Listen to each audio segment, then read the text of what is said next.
Greetings and welcome, everyone. It's an all-you-can-geek movie cast. I'm one of your hosts, Jim Gass, joined by Mike Sneedy.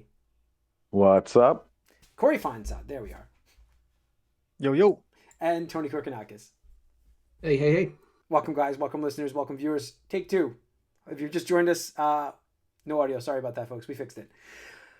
We're live right now on Twitch, Tuesday nights at 8 o'clock. Please join us for these live broadcasts. If you can't see these live broadcasts, we're over on YouTube. So when you subscribe to both, you get notified when we post or go live. So be sure to subscribe and give us a like and a comment. We'd love to hear from you guys.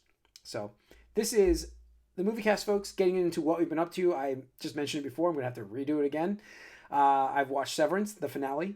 It was fantastic. Can't say enough about how great it is. That show, season 2, just was awesome. And the, I had some gripes with the finale a little bit, but only because it's not like a series finale. So you're like, oh, I don't know why they made this choice. But obviously they need to keep the story going because they want to do more seasons. So they can't just close out everything. Got to keep you a couple threads, you know. But I really enjoyed the last episode a lot. It's a weird show. I don't know, Tony, you haven't seen any of this yet, or have you seen season 1? No, I'm going to binge them both. Yeah, I think it's due. It's time. It's so, like, there's just been there's some weird, awkward stuff that's just like, not awkward, it's just weird. It's just like, but it works. It's really cool. And I just enjoyed it quite a bit. So I can't recommend that enough, guys. Yeah. Season 1's fantastic, and they got season 3 coming up soon. So yeah. That's cool. They said it should be faster than last time. So that's good. I think it was 3 years last time. So yeah. Been a while. I'm expecting another 18 months maybe, because I think they're already starting to do the early photography for it already. So Reacher was the other one I've watched a lot of. Reacher season 3. I'm going to be on the finale on Thursday, so can't wait for that to come out. Love the series. This season has been a little different. The character's a little different because it's not, I don't know. I don't want to give stories away a little bit, but the first season, I can talk about that real quick because it's older, is like a murder mystery thing. It's a little different. It's not really murder mystery, but you know what I mean. He's hunting down a killer, and this one is a little different. I mean, he is, but it's not the same. So, it's been good, pretty good. Not as good as Severance.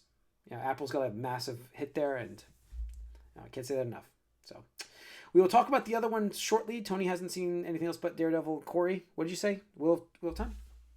Yeah, Wheel of Time. It's been really good. Like I said, this season's been it's getting better every season. Yeah. And season 1 was not so good, but they learned, and this season has been much even better than the last. So just got to preface, like I said before, like you got to preface this because if you think of this as a adaptation of the book, it doesn't really work. But as another turn of the wheel type of thing, it works really well. If you think of it that way, it's multiverse. Like, this is just a different turn of the wheel of the time, and then the characters, they're doing different things, different plot lines are going on and off here. But I like where it's going, and it's interesting because there are things that are different that are interesting enough to be where it's like, oh well, they could change stuff here and there, and give you something new to be excited about, because you always have the books. Like, I'm not gonna get super pissed off because just to give people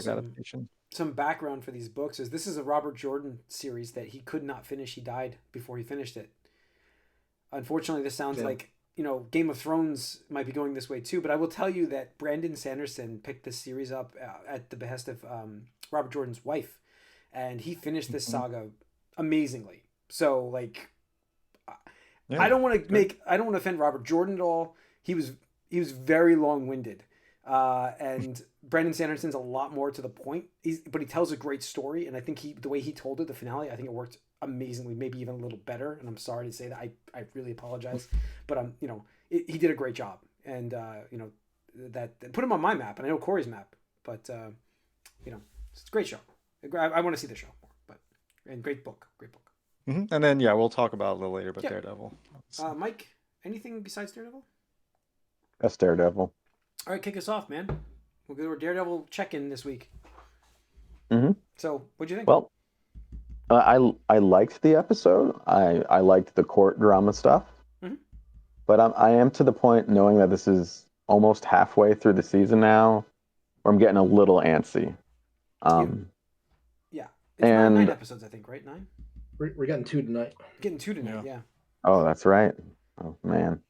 I don't have time for that tonight. Something's going down tonight. If you're getting 2 episodes in one night, that is good. That'll probably help me feel a little better with the pacing, where I can get 2 at once. Where now we're in the thick of it a little.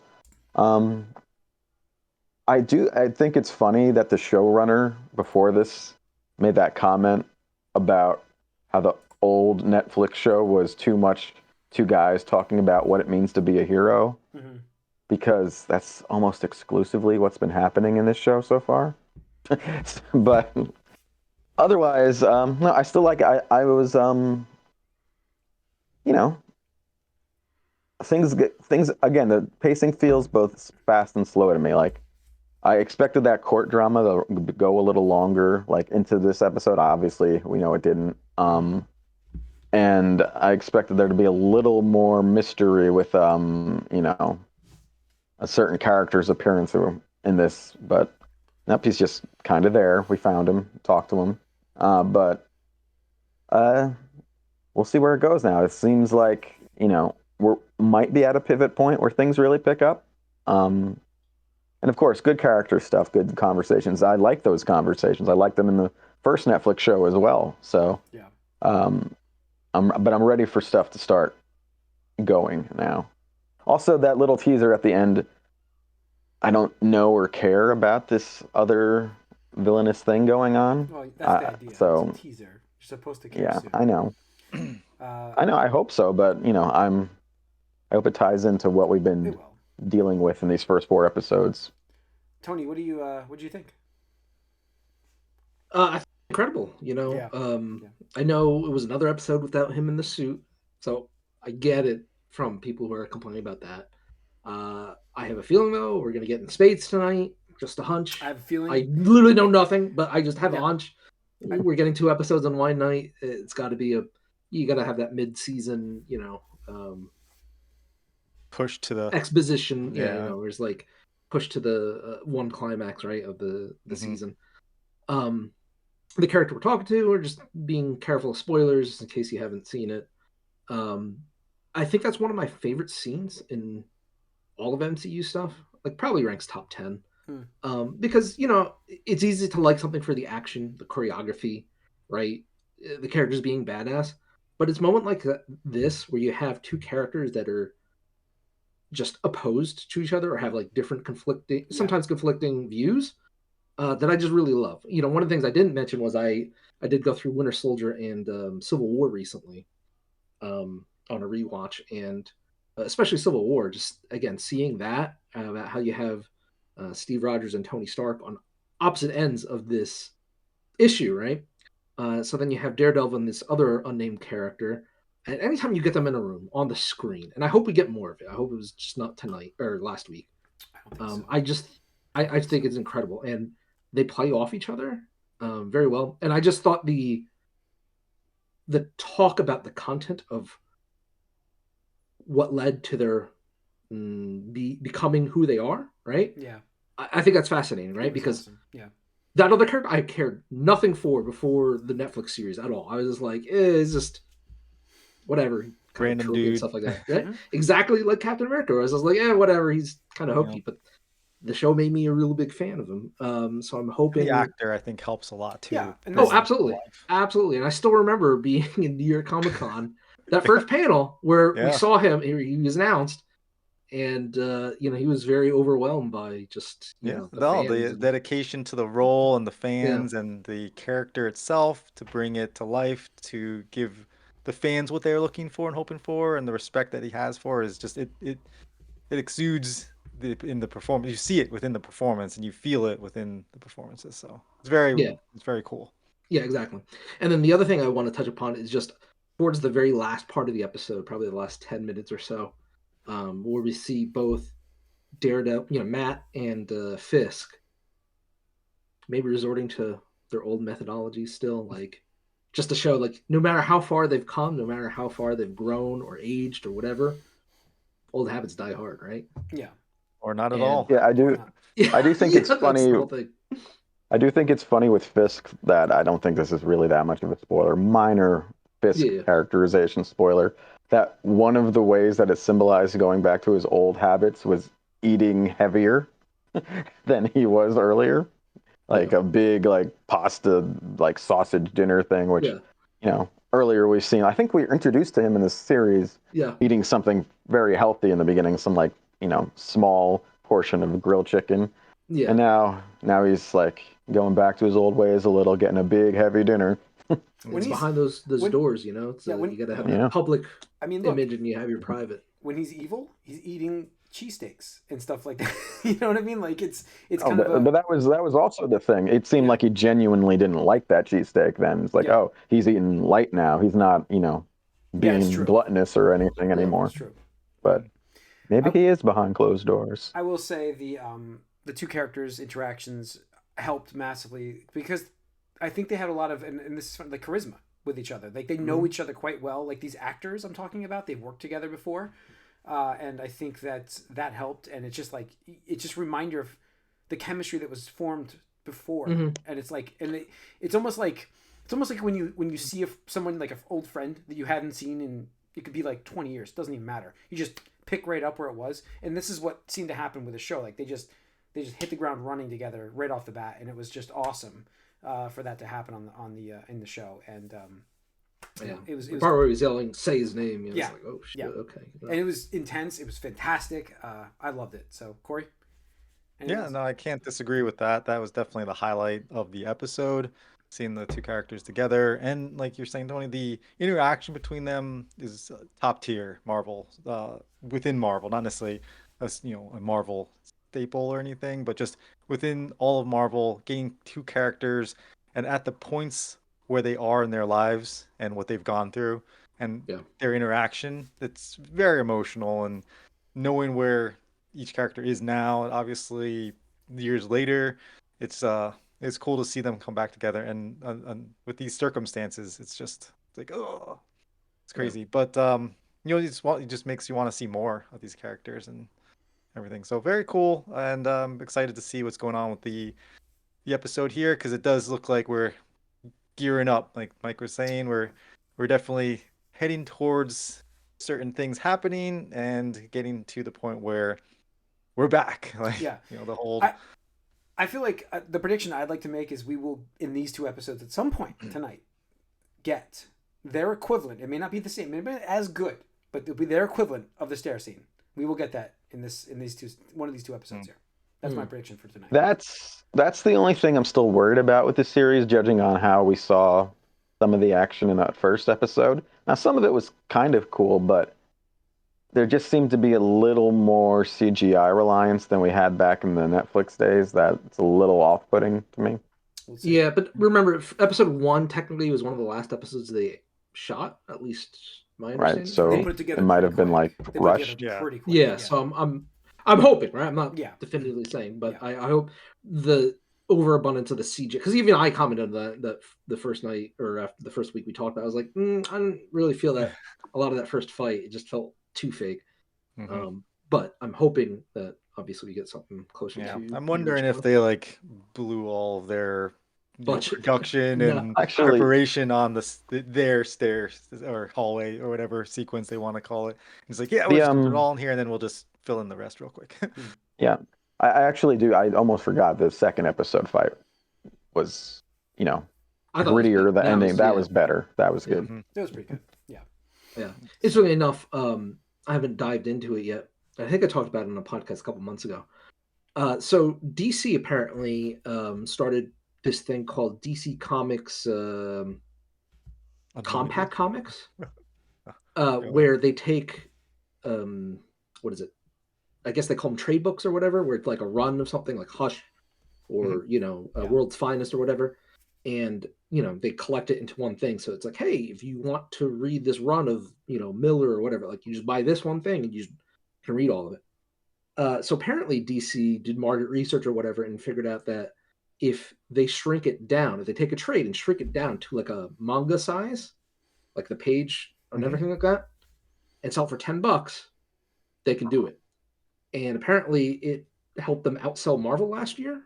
I just read this article about it a couple days ago. So I was like, oh, interesting. And coincidentally, Target had like a buy two, get one free sale on books, which includes these comic things. So actually, I picked up Superman. What was it?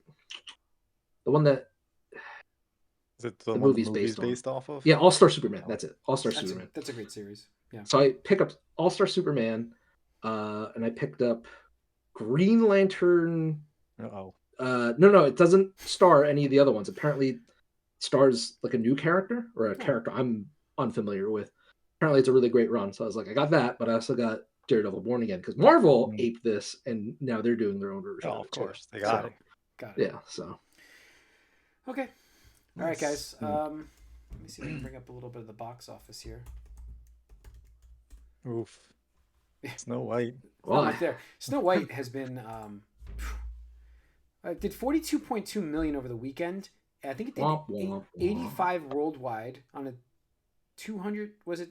What was the budget? 250? I think it was 220. Somewhere there. I don't know. It was an insane amount for freaking Disney live action. Look, film. I mean, is it as bad? They all like that though. Is it as bad as it could have been? No.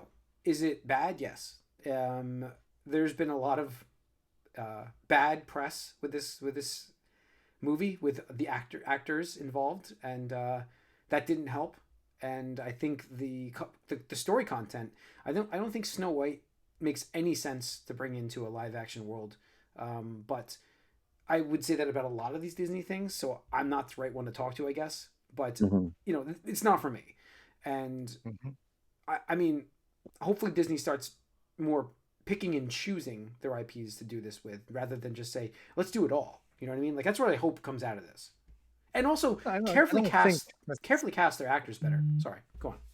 Well, no, I mean, I don't necessarily think it's a bad idea to make Snow White a live action film. I just think they went and approached it in a poor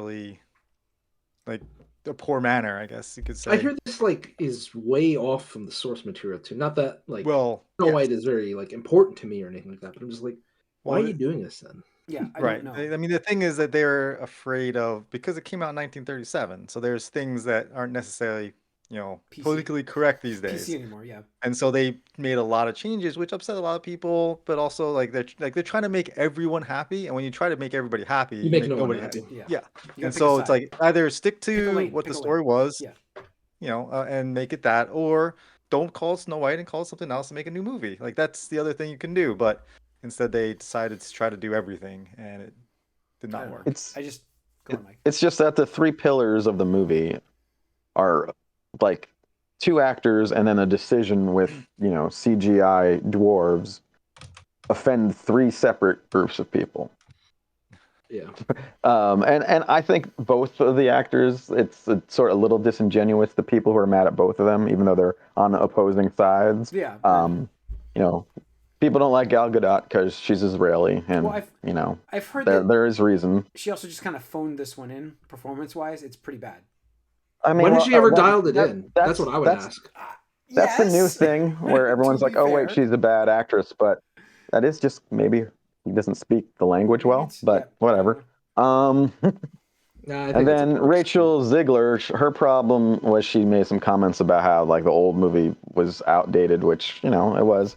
But also then there's also some kind of racist vibes where people don't like her because she's not the whitest person. That's kind of weird to me. That's a problem. But and then the dwarf thing. Yeah.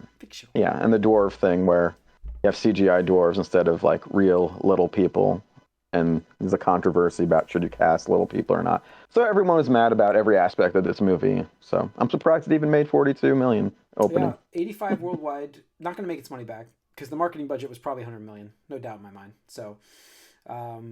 Well, it finally dethroned Dragon Ball Evolution as the worst IMDb movie. Yeah. Yeah. So hey, rated. I saw that. I saw a meme on that. I saw memes for that. Yeah, they were good. They were good. Wow.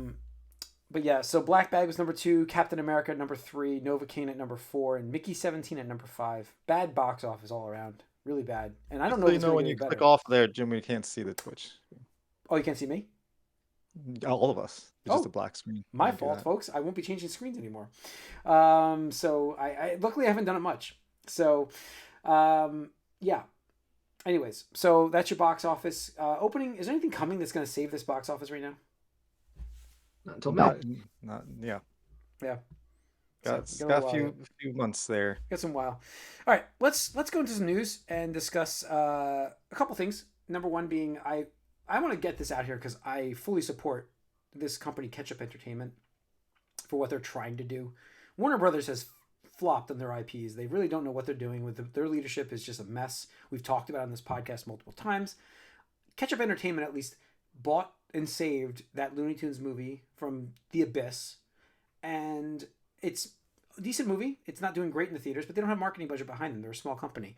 Now it turns out that they're looking at picking up the Coyote and versus Acme movie that was trashed, which apparently I thought couldn't be done, but apparently they're looking at buying it from Warner Brothers. So looking around $50 million for this movie, which I think is an overpay considering its tax write-off. But good on them. Trying to save the Looney Tunes IP, which has always been a great, it's always been something that's classic. You know what I mean? On TV, it's always able to be watched by all generations. I think the movies have always been a little goofy. Don't get me wrong, but Space Jam has been fantastic. Goofy's Disney. What's that? Not. I said Goofy. Goofy's Sorry. Disney. Got you. Jesus Christ. Good catch. I didn't think you were paying attention, but you are, sir. But anyways, you got me stuck up my words here. Space Jam, however, was a great show of Looney Tunes stuff, and it just feels like if Warner Brothers just kills this property, which it looks like they're working on doing right now, we're not going to see any Looney Tunes for anybody. And I think that's terrible. Such great characters. Oh, it's 100% terrible. I mean, Zaslav and just other executives at WB I really believe they honestly just want to run the company to the ground so they can sell it and make huge bonuses. Seems like it. Mm-hmm. Yeah, it's one of those hostile inside hostile takeovers. Yeah, right. Because at this point, we've talked about in the Gamecast over the past couple of months. The games division is in shambles, right? Yep. The cartoon division might as well not exist anymore. Yep. I mean, Cartoon Network pretty much was a huge thing for 20 something years. I mean, it was helped spawn a lot of the mainstream anime that became popular. That helped push that medium, right? Toonami, that was revolutionary, right? Because before then you had to the only anime I saw on network television was on Sci-Fi Channel. Yeah. Or I think WB11 at 6 a.m. or something like that on Sundays. They're the big ones. They're Yu-Gi-Oh! And Dragon Ball, and that was they only have the big stuff. Yeah. So Toonami was awesome when they launched, but yeah. I mean, it's sad to see the state of it. And again, I'm not a fan of Warner Brothers, but this is just them shitting on their own legacy at this point, right? Yeah. Where it's just I don't care for Looney Tunes myself, but I think it should exist. I think people should be able to enjoy it. Yeah. And absolutely. It's just insane to me that they've removed it. They're removing it all from Max. And like I said last week, what does that cost them to remove all of that stuff? Nothing. But the thing is, they don't want cartoons to be associated with Max because they think it's bad for the brand. Oh, I honestly think that's what it is. They want because remember when they switched from HBO to Max. Remember we were HBO to HBO Max, and now it's just Max, right? They wanted to maintain a certain image, right? And I don't know why. First image is failure, right? Yeah, now. Exactly. That's what the image is. It's failure. This service, they had Boomerang. They had Boomerang. And I was personally with a stepdaughter who, now she's 12, but we were subscribing to that annually because of the old cartoons. And then they started taking that all away and putting it into Max. They did this. They made this. They made. I know. It's they're responsible. I know, Mike, you were subscribed to that DC equivalent thing for a couple. Until that's right. I think it died, right? Yep. Yeah. Or got lumped in. Oh, it got basically absorbed into Max. Yeah, and then HBO Max. And then you see last year they didn't even want to air the Batman cartoon, the new series. They had to have Amazon buy it from. That's so ridiculous. Cartoons. It's You're right. What kind of it's terrible, man. It's terrible. I don't know who's making the calls, and I don't understand what they're trying to do. It's a hub. Whatever. We can talk about it all night. I mean, you can think about it see, I am a big fan of not a big fan, but I grew up sort of with Tiny Toons Adventures as the bridge to the older Looney Tunes and stuff like that, and obviously Batman was on, the animated series was on before or after that, and I went to Six Flags, and that was tied in back then as well with Warner Brothers, so you had Bugs Bunny, and I always preferred those characters to Mickey Mouse and Minnie Mouse and Donald Duck, because they had a little more character, I thought. And but yeah, it's a shame they're all to like bury them. And obviously, Space Jam was formative for a lot of us. But yeah, you got what? Formative? I would say so. Oh, okay. I didn't know anyone. No shade. I just didn't think it was that big for anybody here. But it was like, oh, let's see. I was about 10 when that came out, or 9 or 10, and this was like, it's like, oh, this is the Michael Jordan movie with fan over there with Looney Tunes. Gotcha. Yes. Gotcha. Yeah. To be fair, like he's right though. Like my stepdaughter here got into Looney Tunes from Space Jam, so we had her watch that movie. The new one? No, the old one. I know Space Jam was a big deal. I just didn't think it was formative for anybody on this podcast. Yeah, I didn't realize it was that kind of thing. Yeah. No, it was. I mean, I didn't think it was a great movie even then, but it was fun. It was super cool to see. Oh yeah, it was awesome. I thought it was cool. Yeah. But yeah, it was a combination of two things I really liked. So yeah. All right. Other news: Apple. We talked about this a little bit. I previewed a little bit when we were talking about what we were up to with Severance. Apple loses $1 billion annually on the Apple TV Plus service. Nobody's subscribing. Like you're not advertising. Yeah, I mean it's an ecosystem. That's why. If you're in the ecosystem, you almost get it for free. But does anybody watch it? Like that's the problem. Right. No, nobody knows about it, and like every time their shows come out, like these oh these shows are amazing, but then nobody's watching them because nobody knows anything about them. How much is Apple Plus Apple TV? If you I think it's like $7. No, they increased it now. It's $10 now. It might be $10 then. It might be $10. I think it's at least. I think it's more than that. Let's see. I'm gonna look it up while we're talking. But go on. Yeah. Honestly, the thing is, like, first of all, just to set the context for what I'm about to say, Apple's one of the richest companies in the world, depending on the day and the stock market and everything like that. Yep. But honestly, good. Like, I think they should be losing money on what I would consider, something that is forming art, right? It is. Like, yeah, it is. Yeah. Severance. Shrinking. I love that show. That was great. At some point, I think they have the new season. So whenever I subscribe, I'll watch Severance. I'll watch that. Mythic Quest is awesome. That's a great show. Mythic Quest, For Mankind, Ted Lasso. Yeah, Ted Lasso, all this stuff. Like that's fantastic. Silent. And I'm just saying, like, if I was a fucking CEO of a tech company, I'd be like, yeah, let's fucking waste $1 billion a year. The thing is, like, making awesome content. Yeah. That's awesome to me, right? That's my perspective. Though. I'm not an executive. I don't have shareholders to. Yeah, Apple can do that. They can do that. Like that's like it's an easy write-off loss for them considering what they make on the other departments. Like it's almost like we're talking about Microsoft, but better financially situation. Like you know what I mean? Like they're not spending as much, and they make a lot of money as well. So it's like they can cover this, no problem. Well, the thing is too is like at least Apple, I didn't want to include Microsoft in this, but I had the conversation is similar. At least Apple, it's not like they're buying up other companies just to be like, oh, well, if you wanted to watch, I don't know, like buy Netflix, just to be like, oh, you want to see the Stranger Things finale? Better subscribe to Apple TV Plus. Like that would be a fucking dick move to do, right? Where it's like, oh, okay, like that's just. They're hesitant to spend any money on buying people when they should. Like they have a bankroll of people. Well, they buy a lot of companies like smaller tech side of things. Yeah. No, right. But okay, I'm sorry. Let me retest. They're not buying a number 2 or number 3 publisher. Sure. Or like if they had bought Sony Pictures or something, we would have a different story surrounding this. Here we go. We're talking about Warner. They could buy Warner Brothers. Yeah, absolutely. In that case, I think that might be better, but.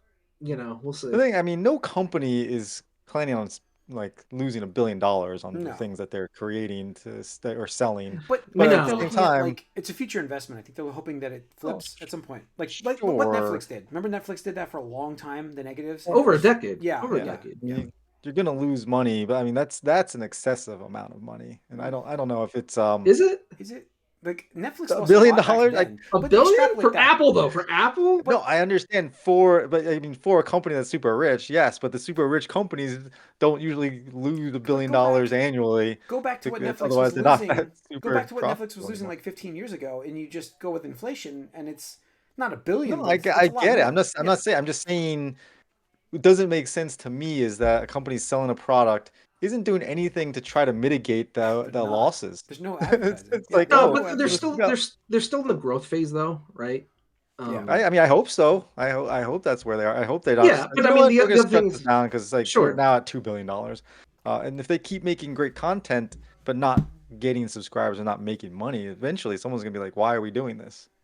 I think it's one of those things where they just need to figure out how to market it better because, of being a tech company and the great marketing blitzes they've had for things like iPad, iPhone, iPod, back in the day, you'd think they would know how to market, streaming subscription service, but apparently that's not the case. But, there is the other thing to say where it's like, who can say how they calculate that numbers where it's like, if the existence of Apple TV Plus gets even like 1% of people or 1% more people to buy an iPhone or an iPad device. Right. It's another, yeah. Like how much is like, I don't know how that, I'm just proposing a question. No, I get it. It's like, well, everyone gets a free trial of this if you buy an iPhone. And then the it's like, oh yeah, I'll try buying an iPhone and get this free thing for a little bit. They get me monthly for Apple TV Plus because like I'm in the that Apple One thing where it's like included and I'm covering other aspects of things for myself that I use. So it's like it was a value. So all of that's in there. You know what I mean? Like I don't know how they quantify that for subscriptions, but there is value, like you said, in terms of their ecosystem. It's an ecosystem they're bringing you into. Like I'm in there. I can't get out. I can't go to Android. Right. And that's easily. just yeah. Right. Fortunately, unfortunately, that's the state of tech we're in right now. I mean, you could just look at Amazon too, right? We're about to talk about Amazon. We are going to talk about and Amazon. They just fucking dropped $1 billion on James Bond. Yeah. And I doubt they're making that much money back in that's however you want to quantify that. Yeah, that's what we wanted to jump into here was the James Bond stuff. Amazon obviously bought out Broccoli and I forget the other guy's name. Carrot. Wilson. Yeah, so the two people that have been making these Bond films forever, which was funny how they bought them out because it's like, what's his name just said, I want them out of here. Bezos. Bezos was like, I don't care how much. Yeah. Apparently, here you go. He found out that Broccoli called them a bunch of effing idiots, and he's just like, get her out. I want her out of here. Good for them. Yeah. Well, they weren't doing anything good for all of them right now, and I can't. And Mike, you just they were stuck there. Yeah, you know it, and so now it looks like they're starting production on a new one. And the good thing is they've got two producers coming in who have like amazing pedigree. Amy Pascal, Into the Spider-Verse, producer wise, they're both great producers. They know the people to bring in to give them success. You know what I mean? That's the producer's role, and I think that. Having these two on board, great reference people for developing this project. I think so. So, Amy Pascal and it was David Heyman. David Heyman. What did he do in the past? I know the name. It's I can look it up for you guys. Was Amy Pascal in like a lot of different Spider-Man things? She did Into the Spider-Verse stuff. She's produced Spider-Man No Way Home. Okay. Yeah, I mean, she's in the Venom. She's producer on. It's just tied up. She was formative for Spider-Man. Yeah, in some degree. Like we wouldn't have the Spider-Man movies. And David Heyman did Gravity, producer on Gravity. Okay. I'm trying to think. Wonka, not to the lesser. Adventures of Paddington. That's a TV series. Oh, he did Barbie. Sorry, Barbie. That's why I know the producer's name. Okay. So, like again, producers. It's interesting. The right people, Yeah, although when you think of sometimes producers have their fingerprints all over stuff, and sometimes they don't do anything. So it's hard to say. Like the Michael Bay Ninja Turtles, Michael Bay didn't direct that. He was executive producer, wasn't he? It looks like a Michael Bay thing. I think that's the role of executive producer. They don't do anything. They're hype names. And I think producer is actually a part of the actual film. Yeah. So. But we'll see. It's a weird franchise now. It's been like stagnant, at least to me, for a while. Needs a fresh start. Yeah, it needs a fresh start. But also, they did try to change things up with Craig. I think to, I guess, some success and some failure. And I don't know, the whole like fans of the series, the older movies are just kind of like a checklist of tropes, and then what can you do in the margins of all that makes it unique. And I don't know if that's what we're going to get anymore. So I don't know if you're gonna alienate the old fans or try to search for fans who aren't interested to begin with. We need new blood. Change things we up. need new blood. I think it is. Yep. I think it change it up. Yeah, new blood. We'll see. So we'll see. All right. Lastly, in news: Spider-Man 4 will have a female main villain. So that's interesting news. Who do we think? Madam Web. Do we go a little bit weird here? Do we just do Black Cat? That's what I was wondering. Yeah. If it's just more of a personal story form where, it's just not necessarily, saving the day or saving New York or anything like that, but just, I don't think Black Cat could be a main villain. No, I mean, you're right. Because, I was thinking, if you include Kingpin, but then he would quickly become the main villain. You know what I mean? If you include Kingpin. So... I almost expect a gender-swapped, more traditional Spider-Man villain. I bet that could be. I was just thinking the Doc Ock kind of style, female Doc Ock kind of thing. But I mean, they did that for Spider-Verse, right? Yeah, so. I mean, they could do something. Because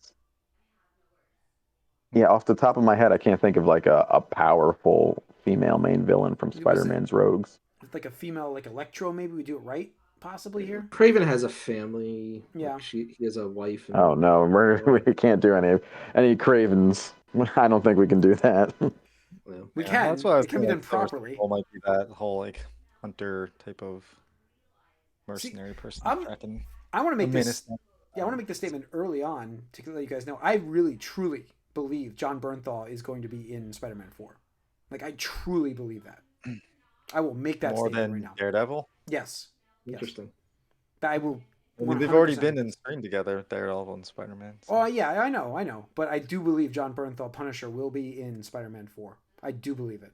God, that's a big leap tonally. We'll see if they can do that. I think we'll see Deadpool before that. I don't know, guys. I don't know. I think that if we did do if they did, it's funny if they did Craven, a female version of that, and then brought in Punisher kind of thing too. I think that'd be a good mix to have in the movie. So we'll see. It'll be interesting if they do they pull in Gwen and Miles. Maybe it's Evil Gwen. Ooh. I'm just saying because then you can pull in multiversal villains that are gender swapping. God, I hope not. I need them to sort of be stuck in their universe and not thinking about that stuff in this next one. Wasn't Spider-Woman a Skrull or something like that, right? At some point in the comics, yes. Yeah. She was. Yeah. So, I think she might have been the longest running one or the most famous one. The Queen of the Skrull. Yeah, so that could be there. You know what I mean? You do that, but I don't know. We'll see. Yeah. We'll see. All right. But that is going to wrap up this episode of the Moviecast, folks. Stay tuned. Gamecast is coming up next. Once again, we are live. Twitch, Tuesday nights at 8 o'clock. Please join us for these live broadcasts if you can't. Over on YouTube, subscribe to be notified when we go live. We'll see you guys over in the Gamecast. We are out.